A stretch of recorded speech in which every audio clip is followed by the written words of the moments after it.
Hello and welcome to my channel. I'm Bola B, and in this video I'll be giving you tips on how to travel with a baby. If you've watched my video recently where I traveled to Albania and Montenegro, you'd see that I traveled with my baby for the first time at 6 months old. So it was stressful but also enjoying myself at the same time. So this video is going to be giving you how to manage this. Now, I must say, every parent's needs are different, and what I need might not be what you need. Every child is also different, so you just need to use this as a suggestion and what to think about, what not to forget, and then try to decide on what you want to do, okay? So hopefully you stick with me. If you're new to this channel, please subscribe. And if you're already subscribed, thank you so much. Thank you for supporting the channel. I appreciate it. So, mamas and papas, as you can see, I'm holding a laptop, which means we are here for business. And there's a lot to think about, to be honest. There's a lot to think about. So I'm just going to go through everything bit by bit. And I know there's a lot of information out there. That is absolutely fine. Try to sieve through all the information. But this is just my personal experience and things I sort of had to think about and why I feel like could have been better with traveling with a baby. First things first. Where do you want to go to? Location. This thing obviously determines where you're going to do your holiday or wherever you're traveling to visit, your staycation or wherever, if you're going abroad.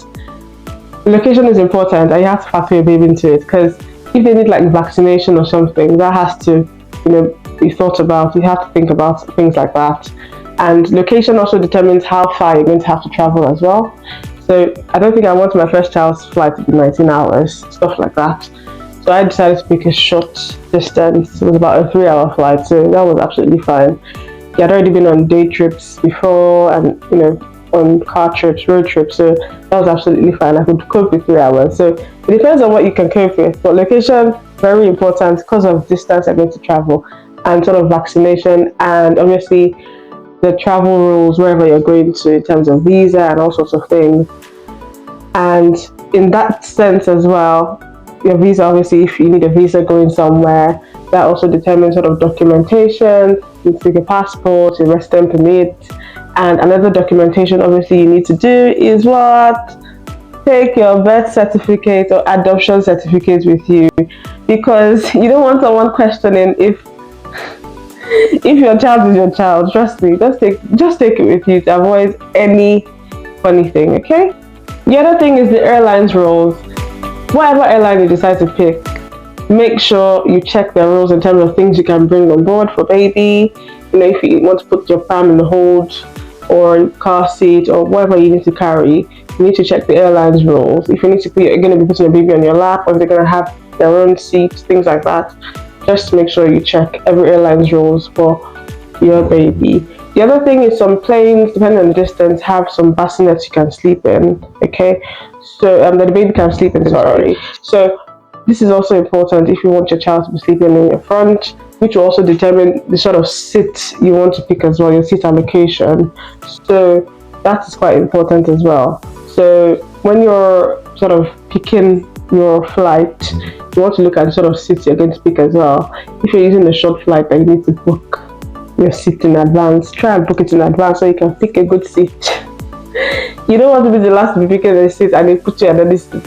Try and pick your seat in advance. All these extra costs will be worth it for your own convenience, I promise. The next thing you need to think about is travel insurance.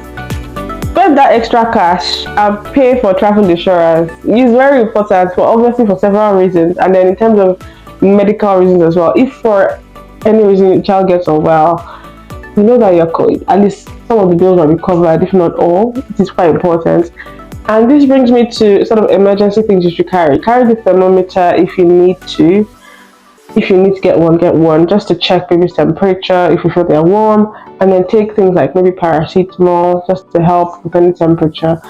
Just so that you're not caught unaware, you're panicking and trying to figure out what to do. So these are important to do. One of the biggest things you need to do is to carry your backpack. Wherever you go, you carry your backpack that will contain baby's things.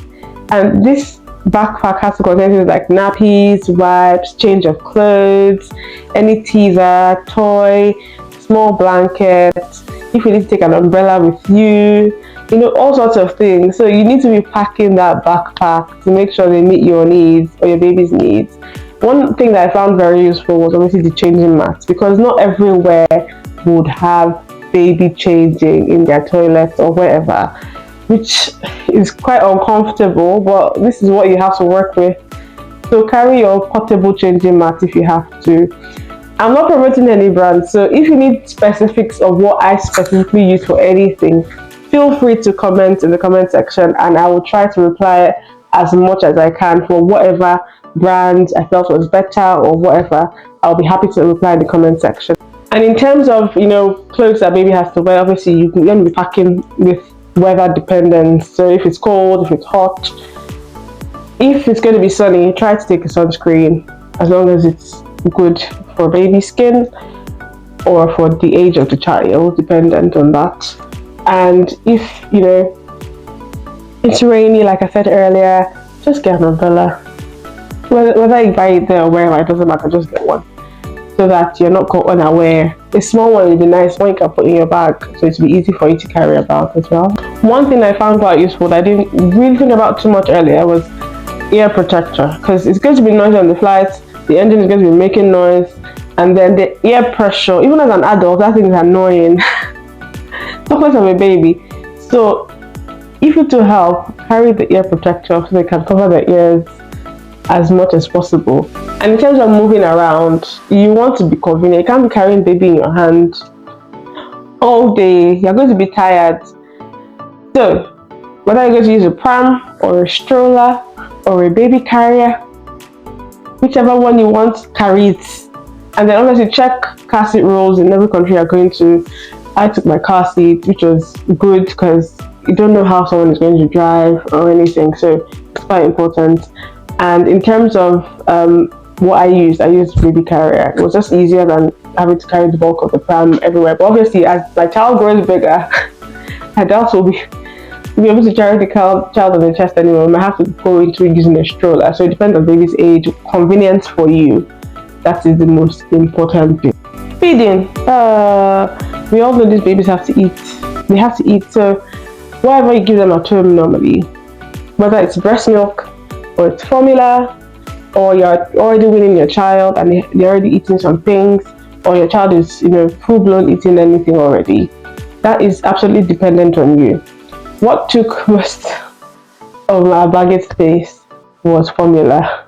It took almost 5 kilos of our baggage space. So depending on how much your child eats, just pack and be ready. Obviously, there are some places that might sell what your child already has, which is better.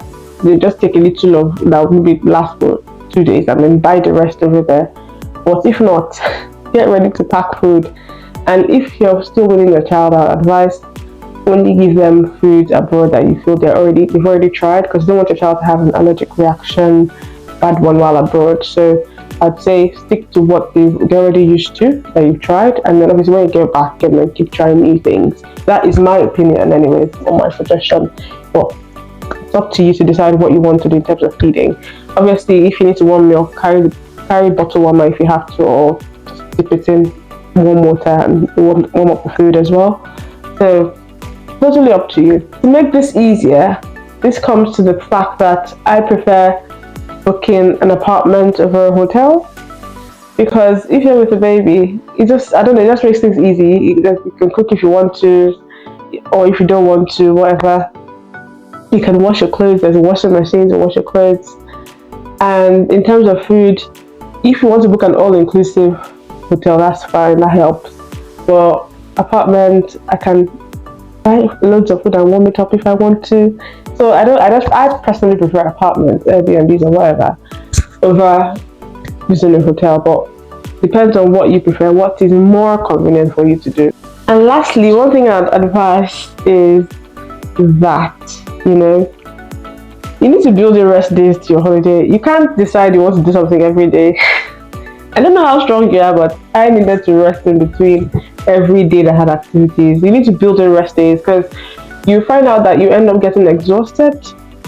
You go on holiday, you end up getting exhausted. You don't want to have that. You need to build in rest days so that your child can rest, you can rest, and then go out the next day and then rest again and go out the next day like that. It would help because you don't want to get tired. You want to enjoy yourself, you want to relax, despite whatever extra stress you're going through, but you want to build the rest days as much as you can. So factor that into the amount of days you're going on holiday. Okay. So if you see, for me, I used 6 days for the for the first time, and we did two major day trips, and then the rest we just sort of walked around, rested. So that is what I advise. But up to you, mamas and papas. So this is all I'm going to say about traveling with a baby, and these are things that are quite important. And I really, really hope that these were helpful and helps you think about things that you didn't think about before. I know there's a lot of information out there, but pick what you need to pick. And I really hope that I've helped in one way or the other. And like I said, do comment in the comment section if you need any more help with anything. I'm happy to respond. And like I said as well, if you're not subscribed, kindly subscribe. And if you're already subscribed, thank you very much. And see you again next time. Do turn on post notifications for more videos. Toodles!